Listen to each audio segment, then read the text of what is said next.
Kita ke informasi pertama, Saudara. Setelah menahan 2 tersangka kekerasan seksual terhadap anak penghuni panti asuhan, polisi melakukan olah TKP dan memasang garis polisi di salah satu yayasan panti asuhan di Kota Tangerang, Banten. Sementara para penghuni masih dititipkan di rumah perlindungan dinas sosial guna diperiksa kesehatan fisik dan psikologis. Tim Inafis dan Unit Perlindungan Perempuan dan Anak Satreskrim Polres Metro Tangerang Kota langsung melakukan olah TKP dan memasang garis polisi di Yayasan Yatim Piatu di Kunciran Indah Pinang, Kota Tangerang, Banten. Demi keperluan penyidikan lanjutan, Saudara, Kepolisian Polres Metro Tangerang memasang garis polisi di 2 lokasi, yakni TKP rumah berlantai 3 yang dijadikan tempat santri beristirahat dan di tempat kegiatan belajar mengajar. Polisi sudah menetapkan 3 tersangka dalam kasus ini, 2 diantaranya yakni pemilik yayasan dan seorang pengasuh telah ditangkap.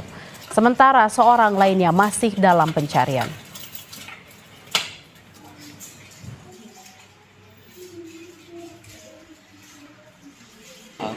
Udah berapa yang diperiksa, Bu? Saat ini udah 2, satunya dalam pengejaran.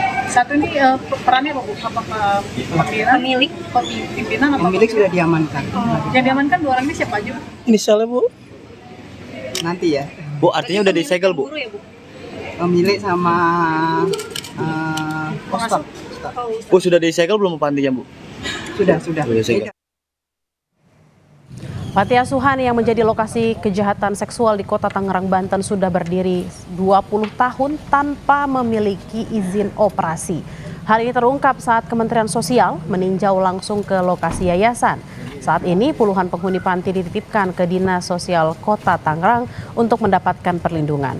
Menurut rencana, para korban akan dipindahkan ke balai atau sentra yang dimiliki Kementerian Sosial dengan sarana dan prasarana yang memadai untuk pemulihan trauma. Untuk anak-anak kita ini, tadi kita sudah diskusi dengan Pak Sekda Kota Tangerang. Kita akan mencari yang terbaik untuk mereka. Salah satu di antaranya adalah nanti akan kita mungkin pindahkan ke balai atau sentra yang dimiliki oleh Kemensos dengan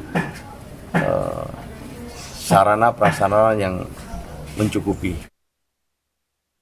Untuk mengetahui informasi terkini, kita langsung bergabung dengan jurnalis Kompas TV Masni Rahmawati di Kota Tangerang, Banten. Masni, bagaimana dengan jumlah korban yang saat ini berada di rumah perlindungan? Apakah bertambah? Ya, dari informasi terakhir yang kami dapatkan, untuk dari jumlah korban pelecehan seksual yang dilakukan oleh pengurus Yayasan Panti Asuhan Darussalam di Kota Tangerang, Banten ini terus bertambah. Dari informasi yang kami dapatkan tersebut, ini untuk dari 13 orang korban ini berada di dinas sosial, ada 4 orang di rumah relawan, dan terindikasi ada 22 orang ini yang merupakan korban dari pelecehan seksual. Dan juga 7 diantaranya ini sudah diperiksa oleh pihak kepolisian. Ini totalnya sekitar 30 orang yang menjadi korban pelecehan seksual yang dilakukan oleh ketua yayasan dan juga pengurus Yayasan Panti Asuhan Darussalam di Kota Tangerang, Banten ini. Tadi sekitar pukul 9 lewat, begitu ya. Bella dan juga saudara, ini dari Kementerian Sosial ini datang langsung untuk melihat bagaimana keadaan dari Panti Asuhan Darussalam ini. Yang turun langsung merupakan Menteri Sosial Syaifullah Yusuf, dan juga mengecek bersama dengan Komisi Perlindungan Anak Indonesia, mengecek bagaimana kondisi dari Panti Asuhan ini.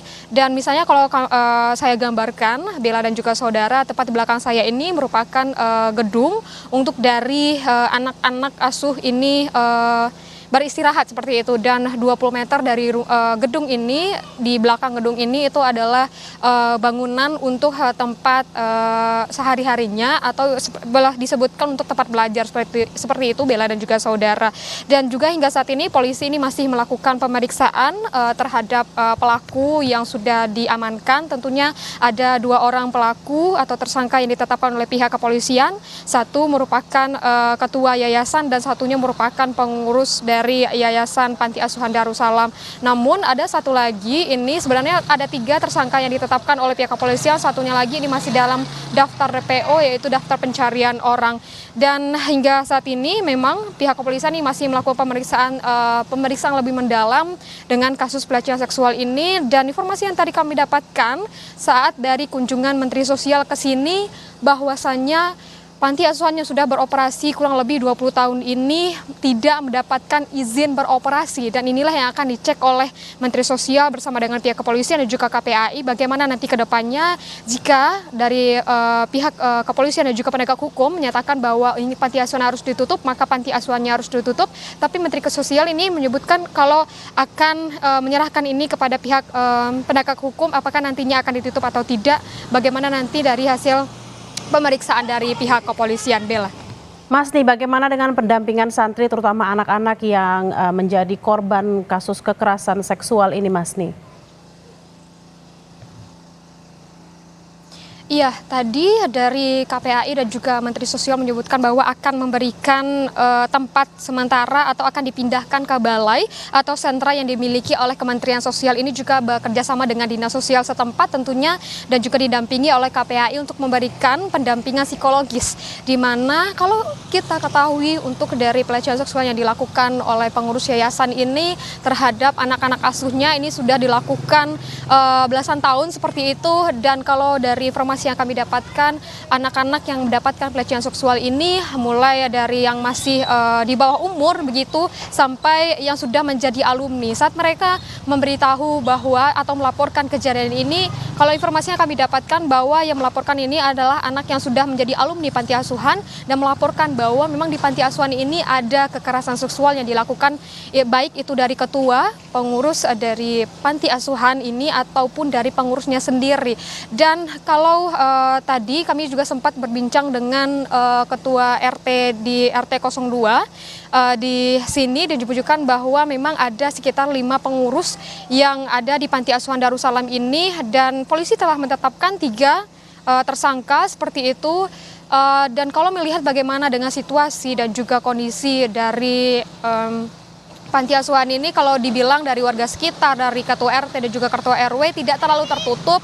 Memang ada terlihat bagaimana dengan anak-anak yang masih keluar masuk begitu, ada memang proses pembelajaran yang ada di panti asuhan ini, tidak ada hal-hal yang mencurigakan, namun hanya membuat kaget dari warga-warga sekitar setelah kasus ini mencuat karena adanya pelecehan seksual yang dilakukan oleh pengurus yayasan yang ada di Yayasan Panti Asuhan Darussalam ini. Hingga saat ini untuk dari korban ini dibawa oleh Dinas Sosial, akan diberikan pendampingan psikologis karena memang tentunya tertekan dan juga syok begitu karena selalu mendapatkan pelecehan seksual dari para tersangka. Bella. Kita akan sama-sama mengawal kasus pelecehan yang dialami oleh para santri terutama anak-anak. Terima kasih Mas Nirahmawati langsung dari Kota Tangerang, Banten.